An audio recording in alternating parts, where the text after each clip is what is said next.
Inihayag ng Northern Police District ang kanilang buong kahandaang tumugon at tiyakin ang seguridad para sa nalalapit na ika-4 na State of the Nation Address ni Pangulong Ferdinand Bongbong Marcos Jr. na gaganapin sa batasang pambansa. Buo ang paninindigan ng Northern Police District na gampanan ang kanilang tungkulin bilang tagapangalaga ng seguridad at kaayusan para sa isang matagumpay na SONA 2025. Nakatutok dyan si Patrolwoman Glazel Ann Esperanza.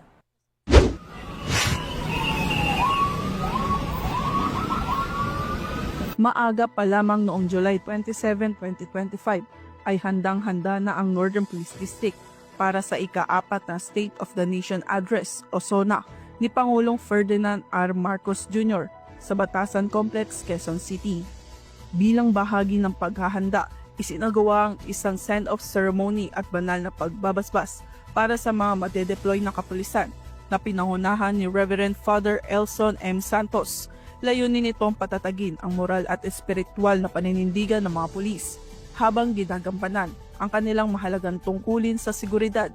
Matapos ang seremonya, agad na tumulak patungong batasan ang mga kapulisan upang maagang makapwesto sa kani-kanilang mga deployment areas, checkpoints at control points. Kasama sa kanilang mandato ang pagpapanatili ng kaayusan, pagsubaybay sa mga kilos protesta at pagtitiyak ng maayos na daloy ng trapiko sa mga pangunahing lansangan patungo sa batasang pambansa. Samantala, personal na inspeksyon ng mga security posts at nagpaabot ng direktiba at suporta sa mga tauhang nakadeploy sa Batasan Complex, sina Chief PNP Police General Nicolas D. Torre III, Police Major General Anthony A. Aberin, Regional Director ng National Capital Region Police Office, at Police Brigadier General Jerry V. Protasio, Acting District Director ng Northern Police District, bilang pagpapakita ng kanilang buong suporta sa seguridad ngayong SONA 2025.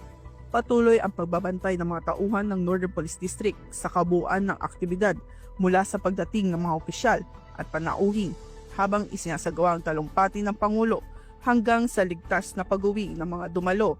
Ang kanilang presensya ay simbolo ng matatag na paninindigan ng pulisya para sa katahimikan at seguridad ng publiko sa ilalim ng direktiba ng pamunuan ng Philippine National Police, kaagapay ng iba't ibang law enforcement agencies na nanatiling nakaalerto ang buong hanay ng Northern Police District upang siguraduhin magiging mapayapa, ligtas at maayos ang pagdaraos ng SONA 2025.